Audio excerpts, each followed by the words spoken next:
San Marcos Corridor News is back to bring you the Corridor Weekly News Recap, videos covering the biggest stories in Hays County every week. I'm Jaira Simpson. Let's dive into the news for the week of April 25th from the Innovation Corridor. Starting off a week full of breaking news, the Buda Police Department, assisted by Texas DPS, worked an accident that occurred at approximately 4 p.m. on Monday, April 25th, that resulted in one fatality and the hospitalization of a 10-year-old and 44-year-old. The front seat passenger of a vehicle involved in the accident, 42-year-old Briseida De Nova Garcia, was found to be deceased at the scene. On Monday, April 25th, the San Marcos Police Department responded to I-35 near the 210-mile marker regarding a vehicle collision. Emergency crews arrived on the scene and discovered a white Chevrolet truck flipped on its roof in the southbound lanes. Initial reports from police showed the driver of the truck fled the scene on foot. The truck was then struck by a gray Honda Accord. The sole occupant of the Honda, identified as 54-year-old Myron Liggins of Converse, Texas, was pronounced deceased at the scene. Officers utilized a drone to search the area surrounding the crash for the driver of the Chevrolet truck. The driver, 34-year-old Rodolfo Lopez Jr. of Buda, was located in a nearby parking lot and taken into custody by SMPD without incident. Lopez was arrested and has been charged with intoxication manslaughter and causing an accident involving death. A man from Giddings, Texas, was convicted of capital murder for killing Trey Allen in San Marcos in 2019. 26-year-old John Jervis was sentenced to life in prison without the possibility of parole on Tuesday, April 26, in a Hays County District Court.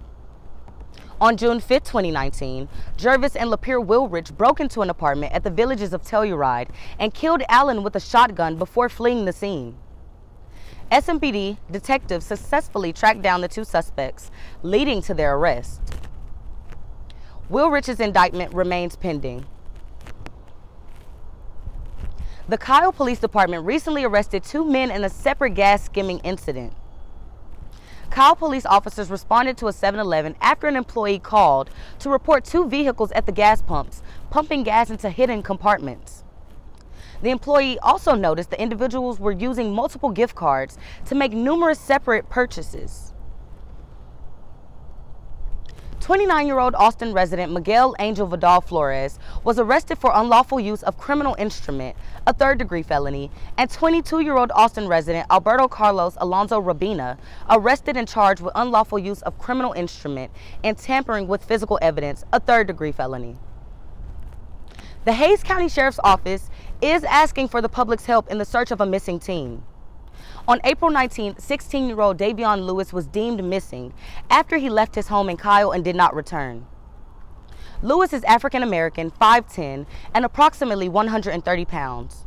He is also believed to be near the South Austin area with friends. If you have information regarding his whereabouts, please visit our website for Hays County Sheriff's Office contact information. The San Marcos City Council sat in the hot seat during its regular meeting on Tuesday, April 19th at 6 p.m. Concerned citizens spoke out about the placement of a warehouse at Victory Gardens and violations from Texas Aviation Partners, along with the traffic safety concern at West Hutchinson and Fredericksburg Street. The San Marcos community is invited to a public meeting on May 5th at 6 p.m. to discuss upcoming SESM projects with city staff.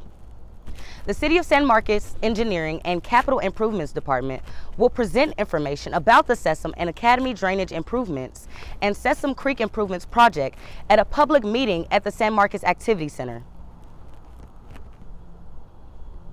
The San Marcos Regional Animal Shelter is currently at overcapacity and is asking local residents to help create space by fostering and adopting.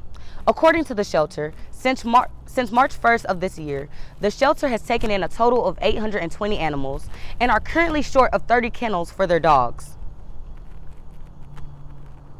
The Hays County Local Health Department has reported 147 active cases and 0 COVID-related fatalities in this week's update. Thank you for tuning in to the Corridor Weekly News Recap, sponsored by LaCima. Please follow us on Facebook or Twitter and subscribe to our daily newsletter to always stay updated on local news. More information on these stories and other news and events happening around Hays County can be found at smcorridornews.com.